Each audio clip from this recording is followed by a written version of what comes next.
You are now listening to the District 2 Sports Podcast, available on Podbean, Spotify, Apple, and YouTube.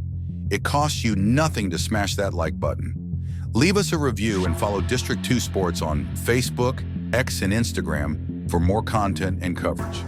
Now, sit back, relax, and enjoy the show.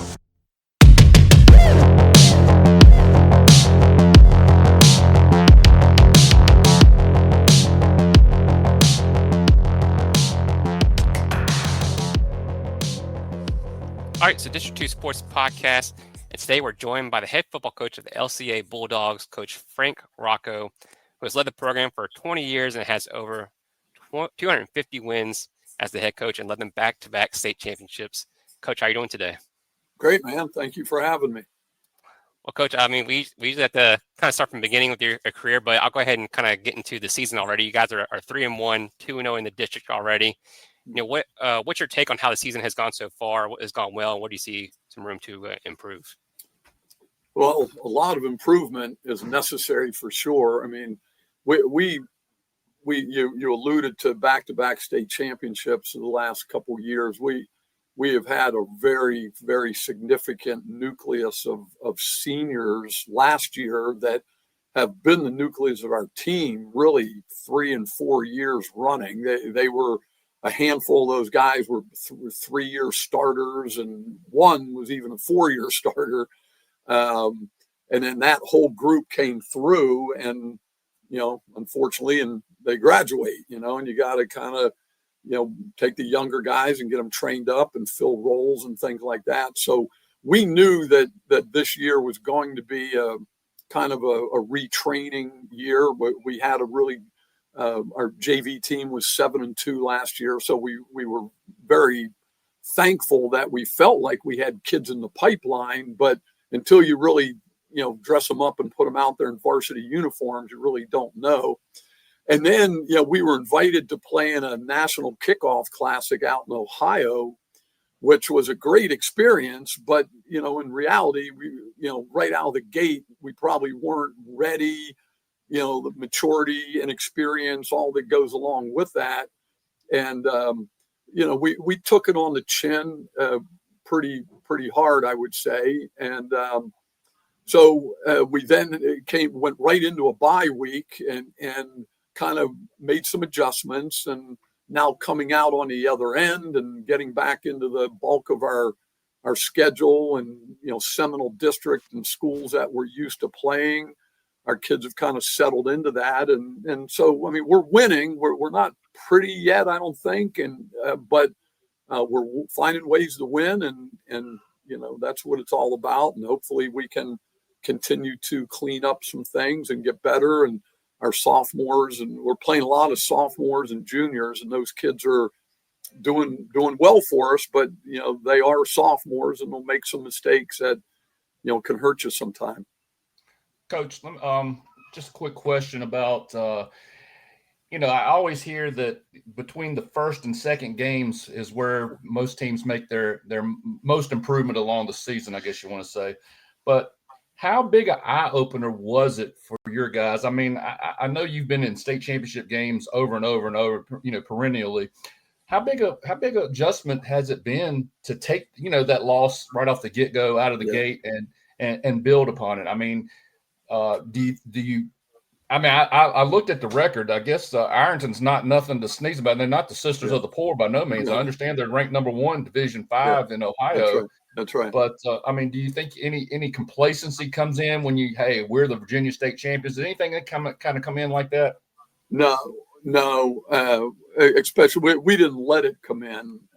We knew what we were getting into. I mean, in reality, we were invited there to play in that game. It was an Ohio State. They took 3 Ohio State champions, and then they went out to other states, and they got state champions from Virginia, Delaware, and Illinois. And they brought them in, and they played against the Ohio State champ. So, it's a great concept, and we were very honored to play in it. But we weren't invited to play in it because of what we had this year. We were invited to play in it based on what we've done in the past, and I wish we still had, the past team, but we didn't. So no, we knew what we were getting into, and they were very, very good. We really came out of the gates looking like, hey, this is going to be, back and forth kind of game. And then they just kind of wore us down as the game went on. But no, it was a great experience, and would do it again, really, if we had an opportunity to do so. Coach, I think you've got one of the best quotes I've ever read, and it comes from an article from a couple years ago, I guess. And I guess this applies to – I guess it can apply to everything in life, but I love this quote. You can't just be a caveman and play. You have to have intellect. We hold our guys to a standard academically, and we do not shy from that at all. I mean, awesome. Yeah. You know what? While we're sitting in my office, I'm going to grab something for you. We do the good old-fashioned grade checks every couple of weeks.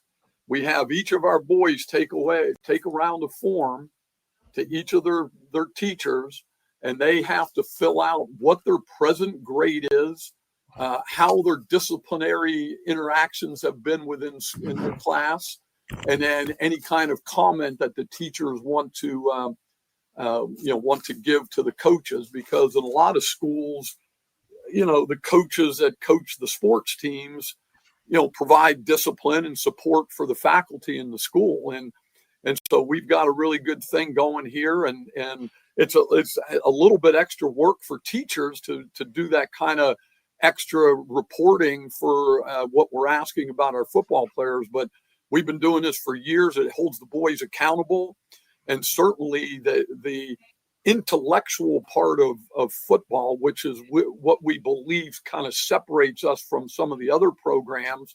If you can't study, if you can't be diligent in your classwork, if you can't be attention to detail in some of these aspects of attaining grades and making sure you're doing things on time and things like that, you're not going to be successful in a more cerebral offense or defensive scheme. So, yeah, I mean, I don't remember making that comment, but it sounds like something I would say. Yeah, you can't be a caveman for sure. Well, I wish I would have had those forms around myself so I could have given them to Gregory and Devin's teachers and found out what they were doing in school instead of, me finding out later on. But no, I think that's awesome. You don't find that every day. And, one of the other questions I wanted to ask you was, what makes the Seminole, and we've talked to Jamar Lovelace and Gregory, I think you've talked to a couple of other coaches. What makes the Seminole district, or how does the Seminole district prepare you guys for playoff fever? Yeah. I mean, I really think over the years, we've been in it now for 9 years. And, from a distance, back when we were in the independent league, we're right here. So we would observe the Seminole district schools all the time and knew a lot about them and whatever. I think, number one, it comes down to coaching. I think the coaching in our league here is outstanding. Week in and week out, you're going to play against a team that's going to be very well prepared. They're going to have some, scheming that will be able to, beat you both offensively and defensively, and even in special teams if you come with your guard down, so to speak. So I think it starts there. But then once you're in a close knit district like this, when one team starts doing well, it becomes kind of the standard for everyone else to aspire to, and then everybody starts working hard to beat that team, and then things are cyclical. It goes back and forth a little bit, but whenever one starts doing well and then another one starts doing well, it lifts the quality of all 8 of those schools, by competition, and that's why, we went out to Ohio, as you were asking before. We want to play the best, and it trains you for hopefully what comes later on down the road. Coach, I want to take it back a couple of weeks. Devin, our brother, who's also on the podcast, he was at that JF game He had talked about how it was probably one of the best high school games he's watched in some time. Yeah. You guys get to win 22-19. I think you guys take the opening kickoff back for a touchdown. And one of the key plays of the game is maybe that 10 minute drive at the end of the game to kind of seal that. But Devin had mentioned, I guess at the end of the game, he kind of listened to some of your talk to the players after the game, and you're kind of upset because even though you won 22-19, you still got 3 turnovers and weren't able to maybe put more points on the board to kind of take over that game. But try to get your thoughts on that JF game as well. Yeah, I mean, that's kind of one of the things that I mentioned to you at the onset here. We're still not playing clean football, and we're finding a way to beat good teams. And when we needed to do something like to put a drive together to go 10 minutes to put the nail in the coffin, we were able to do it. But we made it a lot harder on ourselves along the way by having some mishaps, and so we've got to clean that up if we really want to be in the conversation as the year kind of finishes up. But JF is a very good program. I mean, the offensive system that they have there is very, very difficult to defend. And, we've played them now for multiple years, and each year they kind of add a twist to it that make it even harder to defend. And so, I mean, that's kind of an indication of what I was saying, Big G, about how, these Seminole District schools, they just keep trying to get better. They got to beat this team and they got to beat this team. And so they add a new wrinkle and it makes it harder to defend. And so it just keeps bringing the best out of you as a coach and then your players. And I might be a little bit off on this, but I thought that somebody had mentioned, one of the coaches had mentioned, has everybody in the Seminole actually won a state championship in some I think I do. I think there was a time, Chris Watts, when he was at Liberty, he won a couple state championships. He went to college. Now he's back. He's at Rustburg as a defensive coordinator. I think Mike Sharness was at Rustburg and won state championships. Obviously, Bradley, Glass has won state championships. Amherst has won. Yeah, so I mean, you can go through it and probably, and Bob Christmas at JF. Yeah, I mean, I would say everybody has won a state championship. I think that's awesome. But a lot of people or a lot of teams go through, like you said earlier, kind of cyclical. And this thing is, a lot of teams have to rebuild. Yeah. But I don't see you rebuilding this year. It looks like you just reloaded. I mean, how big for instance, you got Jaden Cowart and then you get Luke Gaither in. How have these guys impacted things from, like I said, from the unknown, I guess you want to say? Yeah. Honestly, I think we have always, although we've been a successful passing team over the years, it always starts with the run game. And we really pay close attention to being able to win the line of scrimmage and controlling the ball on the ground. And then we feel that, if you do that, then it opens up the things that are down the field. And so one of the beautiful things about being at LCA is we're a K through 12 school. So I walk the hallways every day, and all the little first graders, second graders, they all know who I am. But we don't have like a full pad, full contact little league football program like some communities, and that might be nice to have. But we've got a flag program that a lot of our kids are involved in, and then I'm a little bit involved. Our kids go and referee and stuff like that. So we're one big community. And so what we're doing in our middle school program is the same thing we're doing in our JV program and doing the same thing that we're doing in our varsity program. And so, we lose a guy like Gideon Davidson, who everybody knows about Gideon Davidson, and LCA, they don't look at their history and know that for 20 years we've been doing pretty well. And that was well before Gideon Davidson. And now Gideon Davidson's gone and we're still running the ball at a very good clip. And you put Jaden Cowart up against Gideon, and Gideon looks the part more so than Jaden. but Jaden's a good hard runner, and he understands the running game that we do here.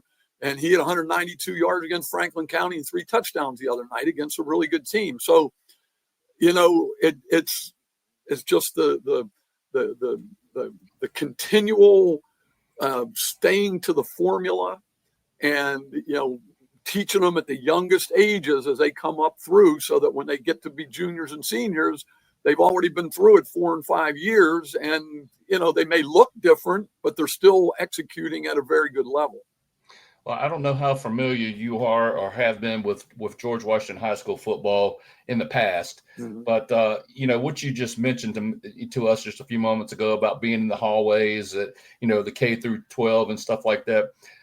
Once upon a time, GW had a coach named Al Pugh, and not sure if you are familiar with him at all, but it was just wild for him. It didn't matter if you played football at all. He would stand in the hallways sometimes and just look at kids, going to class and just saying, "Hey, he might be able to help my football team out." That's and he would, they would dress out 100 players. I never fit into that, but I just think it's an excellent thing for you to be able to have that camaraderie, that for those kids to be able to look at you and see you on a daily basis and say, "Hey, that's the football coach. I want, maybe one day I'll be able to play for him." Our school, we're only 560 kids in our high school. We're a class 2 school. We choose to play 3A because it's the right thing to do. Obviously we're, people, they should be in, they shouldn't be in, whatever. Okay, we're going to play up. Do you think if we were in Division 2, not to say that there's no good teams, but it would be a lot more of a pointing your finger at LCA is doing. Well, you know what? We're choosing to play up. And so we just played 3 4A schools, Amherst, JF, and we're playing Glass this week. We just played a 5A school in Franklin County, and then we went out and played the number 1 team in Ohio. So, we're, it's not like we're wanting to play, we got in the VHSL because we're going to play, the Division 2, and we're just going to guarantee ourselves state championships. That honestly, the state championships have little to do about why, we felt that the VHSL was the right thing for us. It was more because we wanted these crosstown rivalries, like you were saying, in the Seminole District, that when we were in the Independent School League, to get good competition, we would have to go to Richmond. We would have to go to D.C. We would have to go to the beach area. We'd have to go to North Carolina, and for our families who really wanted to have, some crosstown rivals and some big Friday night football games where you pack out the stadium. Now we got it, and it's not to do it and to spite anybody or to say we did it, you didn't think we can do it. That's not it at all. It was totally for, our high school kids to experience really what it's like, because we weren't doing that prior. Well, I think that says a lot about your program, especially, we face, we do this podcast during basketball season, and I'm going to go ahead and mention the team. And we see a lot about John Marshall playing the D2 or the, whatever they're playing, and they're just dominating and should be playing up. We've preached that. And I'm just glad to see that you guys have done that and played on that level or that level above. Yeah. But I also understand in this same article that I just read that fancy quote from you in was that this jump to the VHSL was one of your, what you call better accomplishment, most accomplished things in I guess in your football career. So I'm just kind of curious about how does that play in life? You mentioned how you playing up, but what beforehand and now, how does that parlay? Yeah, I appreciate you asking that. And again, I start off by answering it by saying when we petitioned to join the VHSL, it was nothing about trying to show the world anything. And it still is not that at all. It's all about our school community and our student athletes here at this school. Because when we were in the independent league, certainly we were playing games, but it had nowhere near the significance that games have today.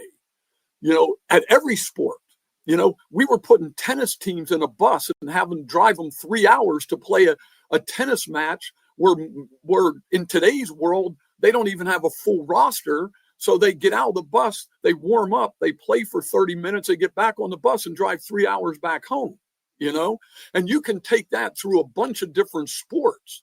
So why wouldn't it be that we would want to try to find a way to play in a more geographic footprint, have better rivalries that can bring excitement to not only coming to our places, but our people will follow our team and build up your ticket gates, your ticket sales across town. This is good for everybody, And I was mentioning earlier about how when a team's good and others kind of aspire to beat them or to get better or whatever, it takes the competition level and the quality of play up.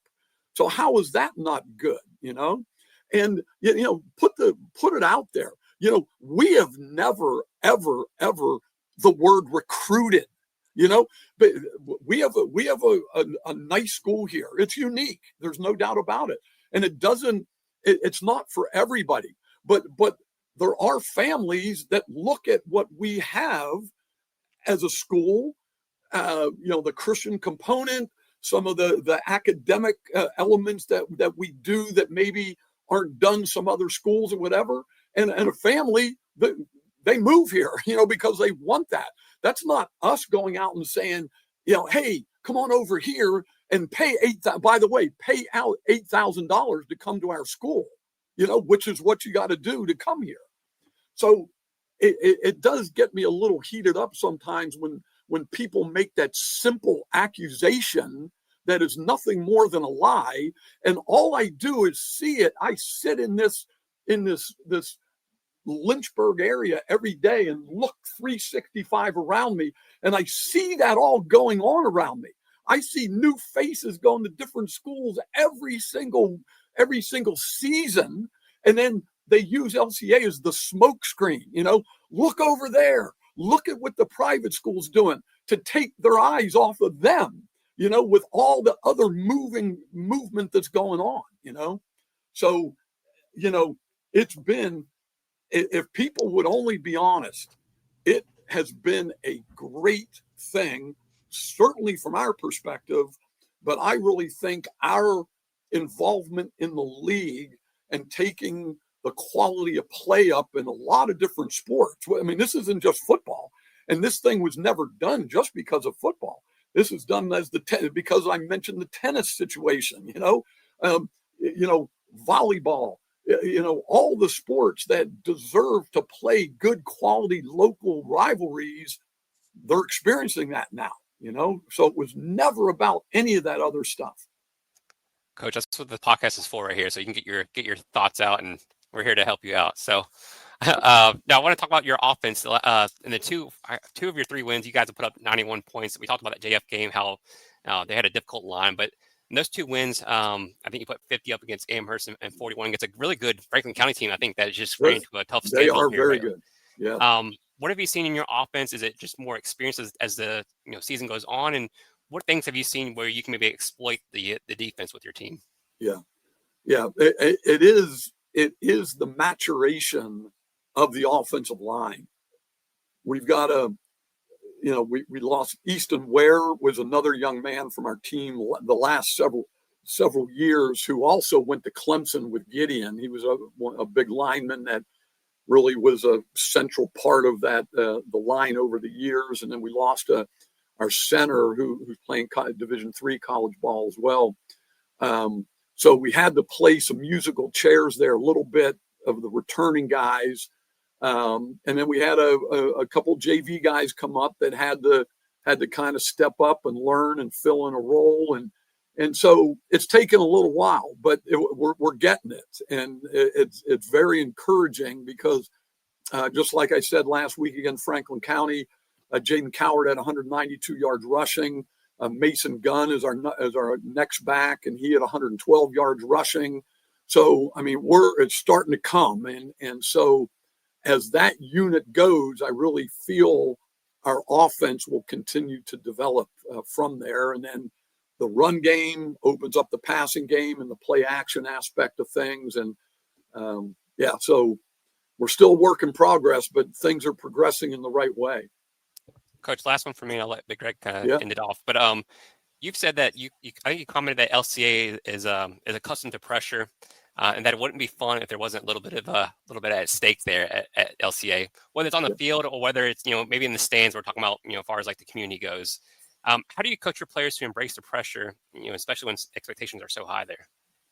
Yeah, well, I mean, obviously, we're a Christian school, and we want.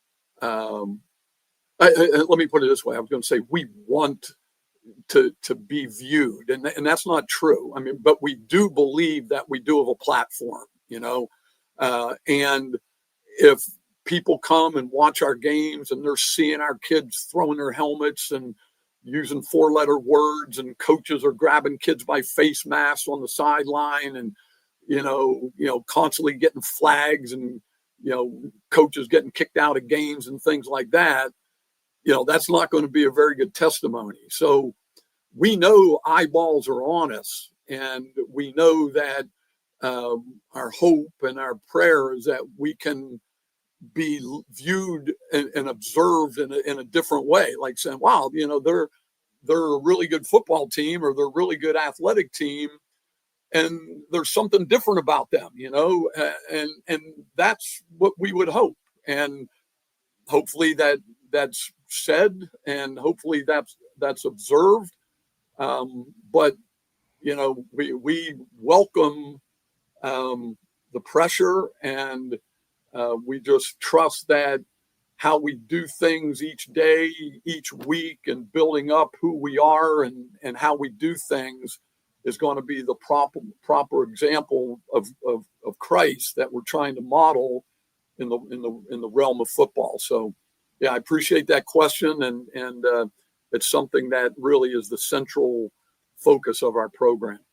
And Coach, the model of your school is what we all need in society, especially in the public schools. So I'm the first one to say that. So I thank you so much for portraying that as well.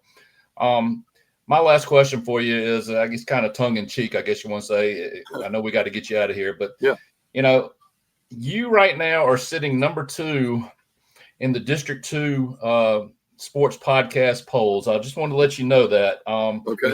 We had you number 1, but that first loss put you down a couple slots, and then we moved you back up to 2 behind PH. So just wanted to let you know that. But and kind of funny, but we've heard different stories from folks.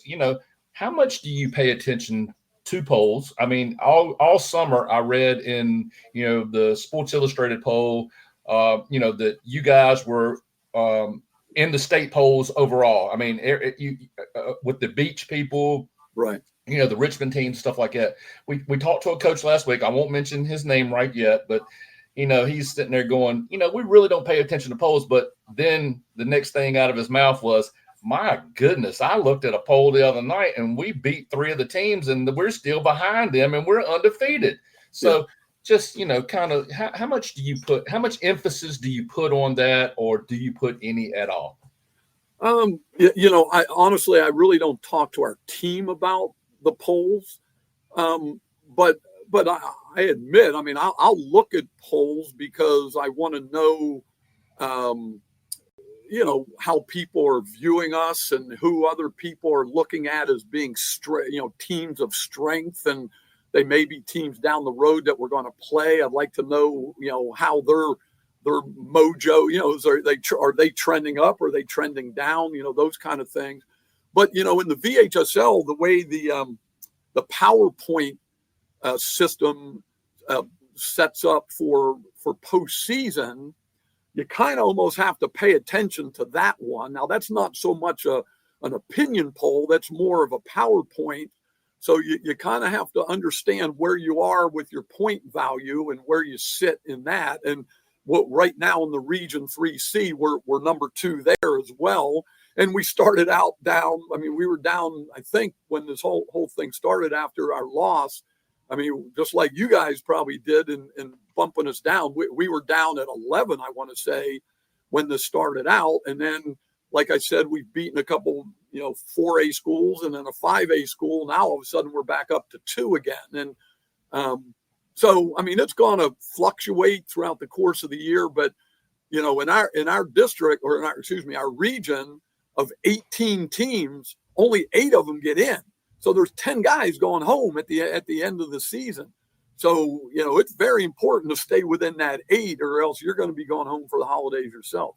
Well, if you need some entertainment tonight, we'll probably be live about 8:30, and we actually have scientific knowledge from our little guy Devin.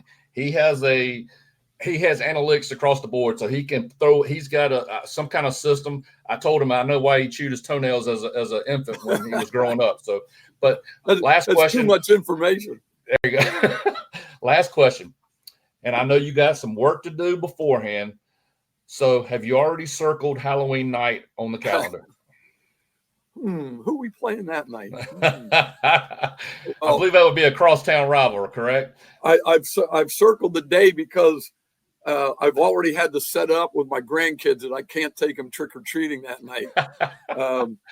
Yeah, I mean, we've Brad and I, to some people, it is set up over the years like we're real enemies and stuff like that. I mean, we're not. I mean, I respect him tremendously as a very, very good coach. I texted him the other day when I heard he just won his 250th game. And it's it is what it is. Just like I said, the teams that are good in a district, they're the ones that all eyes are going to be on, and others are going to be able to emulate. And certainly we're going to take it game by game. But that game, if it turns out to be what hopefully it can be, will be another barn burner, just like we've had over the last 6 or 8 years now. Well, Coach, we do appreciate everything, and we can't thank you enough for your time. Yeah, man. Yep. So we thank you so much, and we look forward. We're going to be at the game soon, so okay. we look forward to seeing you in person. Please do. And I really, guys, I appreciate so much the local sportscasters that are willing to do things like podcasts to highlight high school athletics. We see here in our own little town right now that they can't even put scores in the game or in the newspaper the night after a game. It comes in on 2 days later, and the high school sports drives local communities, and certainly college and pro are big, but you know what, to have a vehicle like yourself to be able to get names of kids out there and so forth, I mean, is really big. So thank you for what you guys are doing, man, and keep in any way I could ever help, please have me on whenever I can help you. Well, I know Gregory's getting ready to say something, but I'm very proud of these 2 sons of mine because, and I try to tell all the coaches that we talk to, because these 2 kids take a board and take the best athletes possible. Our mission, Coach, to begin with was to draw attention or gain attention for these kids, whether they play football, basketball, soccer, tennis, it doesn't matter. We're trying to get these kids to be able to play on the next level, whether it's D1, D2, D3. And I'm sure you've got tons of connection, but these guys put a board together that goes out to the ODAC, goes out to the ACC, that goes out to, Big Ten. It goes everywhere, or to the SAC down in Southwest Virginia. We that's our mission, is to try to get these kids not only a education, but also to be able to play on that next level. So that's our mission. Yeah, that means a lot, and really, it's something that's lost in today's society. To have people like you grinding, for the good of the teenager and high school sports. I mean, that's huge. Thank you. Appreciate it. Thank you, Coach. Appreciate it. I know we got to get you out of here. Appreciate it so much. All right, guys. Thank you so much. Take care. God bless. See you soon. You too. Wow.